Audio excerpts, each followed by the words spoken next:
Hello everyone. When we talk about intimacy, many people immediately think of sex, but intimacy is much bigger, much deeper than that. It is the language of closeness. It is the way you look at each other when no one else is watching, the way you reach across the table and touch their hand without words, the way you feel understood without explanation. Intimacy is not only about what happens in the bedroom, it is about what happens in the small, ordinary moments that build the foundation for passion to thrive. Now here's the truth. Passion doesn't disappear because love is gone. Passion fades because familiarity grows. You begin to assume you know your partner inside and out. You stop being curious. You stop noticing the small details that once fascinated you. Think about it. When you first met, every glance, every text, every touch felt like a revelation. You leaned in with curiosity. You stayed awake late at night just to talk. But as time passes, you trade discovery for predictability. Comfort replaces excitement, and while comfort is beautiful, too much of it can dull the very spark that once brought you together. That's why this 30-day challenge is not about bringing something new into the relationship. It's about seeing what has always been there,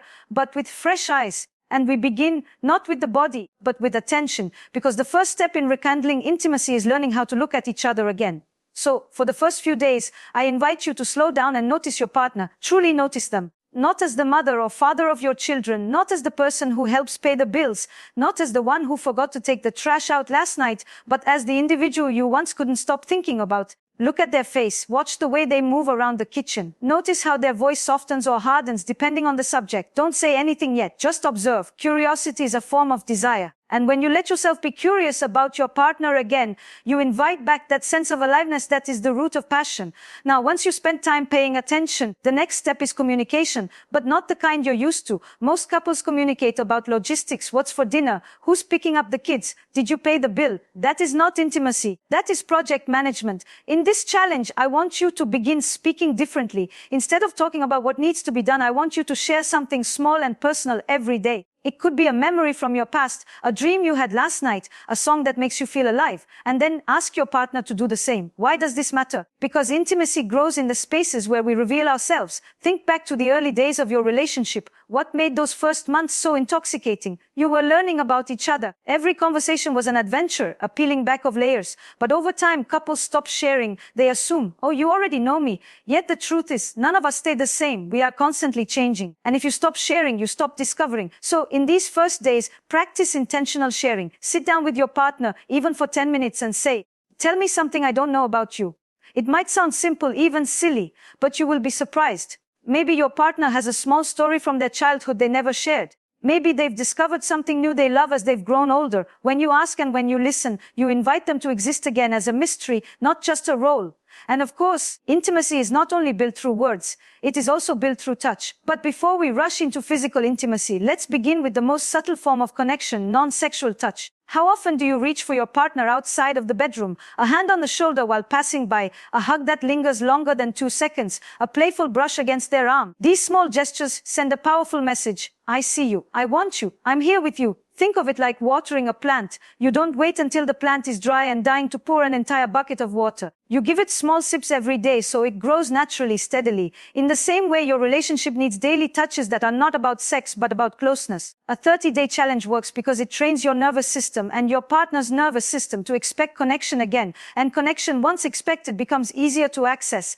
Now, here is something important. Some of you may be thinking, but what if my partner doesn't respond? What if they don't notice that I'm paying attention, or they don't reciprocate the touch?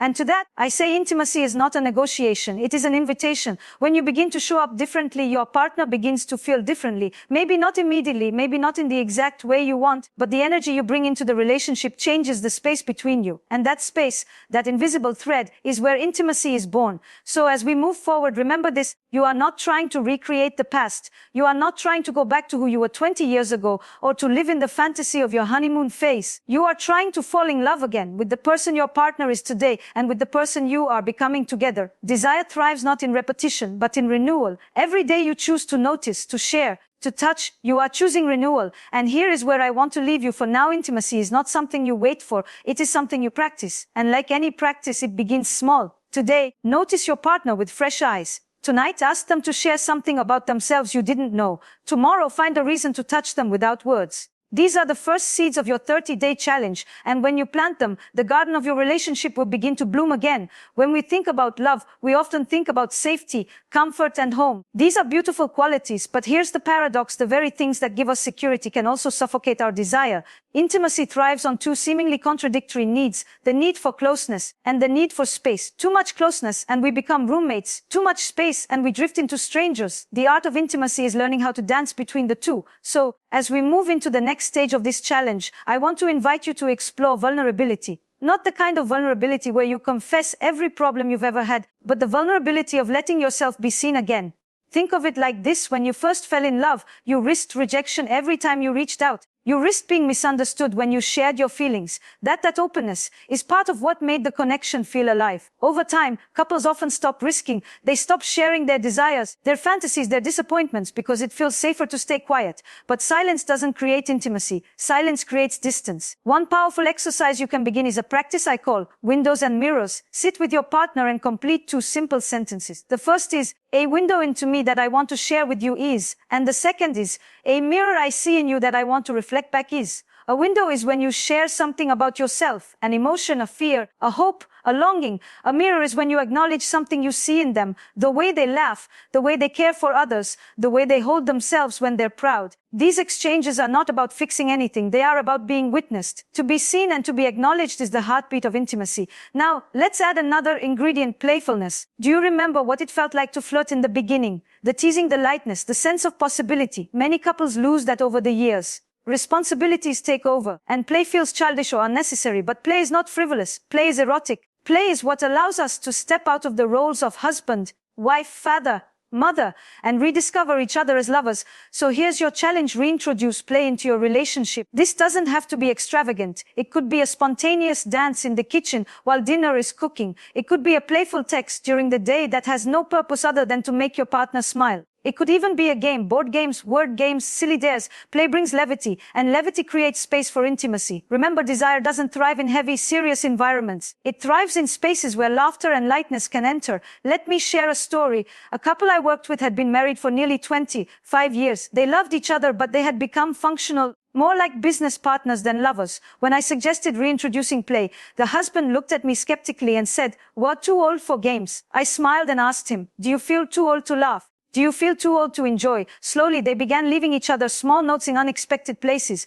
One day she found a sticky note inside her shoe that said, "I still think you're sexy." He found one tucked inside his lunch bag that said, "Meet me in the living room at 9 p.m. No kids allowed." Within weeks, their energy shifted. They started joking again, touching again, and the heaviness began to lift. Play isn't about being childish.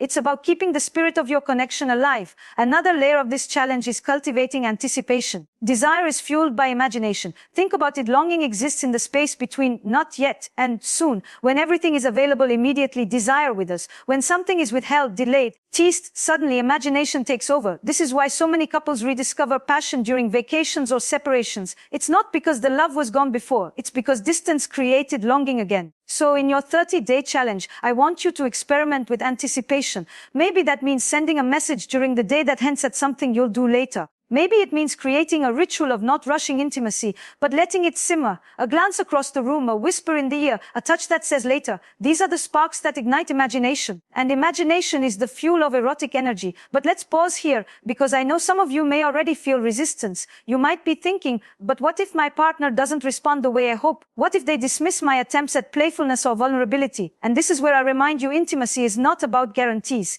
It is about invitations. When you open yourself, when you risk a little, you create the possibility for something new to emerge. If you wait for certainty, you will wait forever. Now, another key element at this stage is touch. But this time, let's deepen it. In part 1, we began with non-sexual touch. Now I invite you to explore sensual touch. Sensual does not mean sexual. It means touch with intention, with presence, with curiosity. It could be massaging your partner's shoulders. It could be holding their face in your hands and tracing the lines of their skin. It could be lying side by side, touching hands without rushing anywhere. When you slow down touch, you awaken awareness. And when awareness is awakened, intimacy follows. Here's something you may not have realized: for many couples, sex becomes routine not because the love is gone, but because the sense of touch has narrowed. It has become focused only on one outcome, orgasm. But touch is much bigger than that. When you expand the canvas of touch, when you allow it to be playful, exploratory, without agenda, you bring back novelty. And novelty is what the erotic thrives on. I often say love is about having, but desire is about wanting. And wanting requires distance, imagination, and play. If love is what makes us feel safe, desire is what makes us feel alive. Both are necessary. Both can coexist, but they require different energies. In this part of the challenge, you are learning to hold both, to feel safe enough to be vulnerable and spacious enough to desire. So for the next stretch of your 30 days,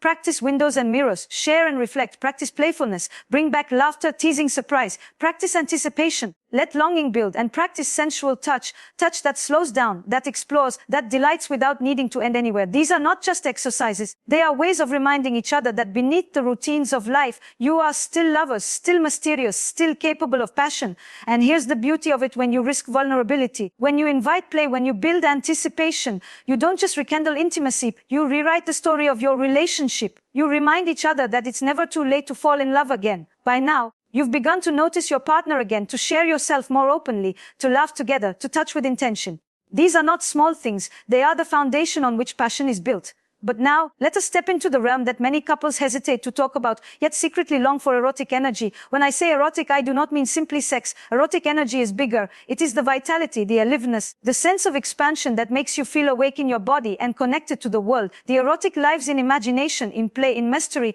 And when couples forget how to access the erotic, their sex life often becomes mechanical, repetitive, or disappears altogether. But the erotic is not gone. It is waiting to be invited back. One of the greatest mistakes couples make is assuming that sex should happen naturally, without effort, the same way it did at the beginning. But in long-term relationships, eroticism requires cultivation. It is not the result of spontaneity. It is the result of intentionality. Passion is not something you stumble upon. It is something you create. So how do we invite the erotic back? First, by creating space. In the same way that a fire needs oxygen, desire needs room to breathe. When your relationship becomes consumed by logistics, by responsibilities, by routine, there is no space for longing. That is why I encourage couples to create rituals of separation and reunion. This can be as simple as saying goodbye in the morning with presence, not distraction, and then greeting each other at night with a pause, a kiss, an embrace that lasts longer than 5 seconds. These small moments create thresholds, spaces where you leave the outside world behind and step back into the realm of intimacy. The second way we cultivate erotic energy is by embracing novelty.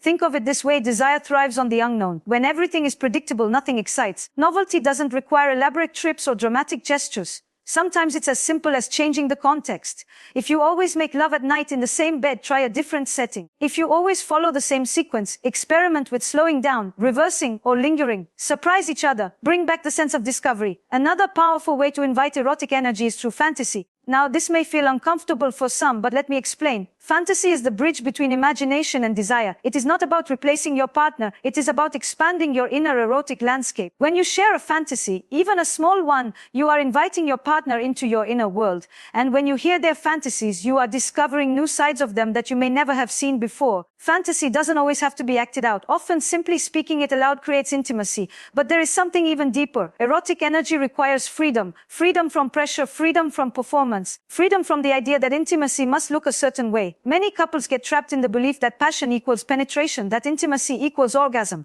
But true eroticism is about presence. It is about feeling alive in your body and creating a space where both of you can explore without agenda. When you remove the pressure of outcome, you give yourselves permission to rediscover pleasure. Let me tell you a story. A couple I worked with came to me after 30 years of marriage. They still loved each other deeply, but their intimacy had disappeared. They told me, "We don't even know where to begin." I suggested that for 1 week, they remove intercourse entirely from their idea of intimacy. Instead, I asked them to focus only on touch, on exploration, on creating a space where pleasure did not have to lead anywhere. At first they laughed, it felt strange, but slowly they began to relax. They discovered sensations they had forgotten. They realized that passion isn't about doing more, it's about being more present. And when they finally returned to lovemaking, it was as if something had awakened that had been asleep for decades. This is the gift of the erotic. It is not about quantity, it is about quality. It is about creating moments where you and your partner can meet not as co-parents, not as roommates, not as business partners, but as lovers. Now, how do we make this last beyond 30 days? The answer is ritual. Intimacy cannot be left to chance. Just as you would water a plant, tend a fire, or care for your body, you must also care for your relationship.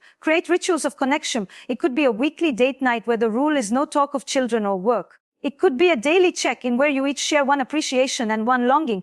It could be a monthly tradition of trying something new together, a dance class, a cooking experiment, a walk in a new neighborhood. These rituals anchor your relationship in both stability and novelty, the two pillars of lasting intimacy. And finally, I want to leave you with this truth: intimacy is not something you achieve and then forget about. It is a practice, a rhythm, a dance. There will be moments when you feel connected and moments when you feel distant. This is normal. The goal is not perfection. The goal is renewal. Every day you choose to notice, to touch, to share, to play. You are choosing intimacy. So as you move into the final stretch of this challenge, remember, this passion is not something lost. It is something you create together, one small, intentional act at a time. And when you do, you will not only rekindle intimacy, you will sustain it. By now, if you've been walking through this challenge with intention, you've already started to feel subtle shifts, perhaps a smile that lingers longer, a touch that feels more alive, a conversation that opens a door you hadn't walked through in years. But here's the truth. No relationship is linear. Just like life, intimacy ebbs and flows. There will be days when you feel deeply connected and days when you slip back into distance. This is not failure. This is the rhythm of love. What truly matters is not avoiding setbacks, but learning how to move through them together. Many couples believe that intimacy disappears because of big betrayals or dramatic events. And yes, sometimes that is true. But more often, intimacy fades quietly in the accumulation of small disappointments, unspoken resentments, and neglected moments. The good news is that just as intimacy can quietly disappear, it can also quietly re-emerge through attention, care, and repair. So the first key to sustaining momentum is learning the art of repair. Every couple fights. Every couple misunderstands each other. Every couple hurts one another, even unintentionally. But what distinguishes thriving couples from struggling ones is not the absence of conflict. It is the presence of repair. Repair doesn't mean solving everything perfectly. Repair means acknowledging the hurt, taking responsibility, and reconnecting. Sometimes repair is as simple as saying, I realize I was distant today, and I don't want that to get in the way of us. Other times, it's a hug that comes before the words. When you choose repair, you remind your partner that the relationship is more important than your pride, and that commitment builds trust. The second key is consistency. Intimacy is not a one-time effort. Think about your body. If you go to the gym for 30 days and then stop entirely, the results fade. The same is true for relationships. Intimacy must be practiced regularly, even in small doses. This is why daily rituals matter. They don't have to be elaborate. A morning kiss, a nightly gratitude, a 5-minute check-in where you ask, how are you really? These consistent gestures keep the flame alive, not through grand fireworks, but through steady warmth. But alongside consistency, we must also make space for unpredictability. Intimacy thrives on both security and surprise. If everything is predictable, desire fades. If everything is chaotic, trust crumbles. The sweet spot is a relationship where you can count on your partner for stability, but you are also occasionally delighted by their spontaneity. This is why I encourage couples to alternate between rituals that ground them and moments of intentional surprise. Imagine planning a small, unexpected outing. Imagine sending a playful message during the workday. Imagine preparing a meal you know your partner loves without announcing it. These are not luxuries, they are lifelines. Another important truth in sustaining intimacy, that love cannot flourish without boundaries. Boundaries may sound unromantic, but in fact they are deeply erotic. Why? Because boundaries create clarity, and clarity creates safety. When you know where you stand, when you feel respected, when you trust that your needs matter, your heart can relax. And when your heart relaxes, desire has room to grow. Boundaries are not walls, they are agreements. They might sound like, let's not bring our phones into the bedroom, or let's set aside 15 minutes every evening that are just for us. These agreements are small, but they protect the sacred space of your relationship from the noise of the outside world. Now let's talk about something often overlooked: self-intimacy. You cannot give what you do not have. If you are disconnected from yourself, your desires, your body, your imagination, you will struggle to connect deeply with your partner. Part of sustaining intimacy in a couple is learning how to nurture intimacy within yourself. Ask yourself, what makes me feel alive? What rituals help me feel grounded? What fantasies or longings stir my imagination? When you tend to your own inner life, you bring vitality into the shared space.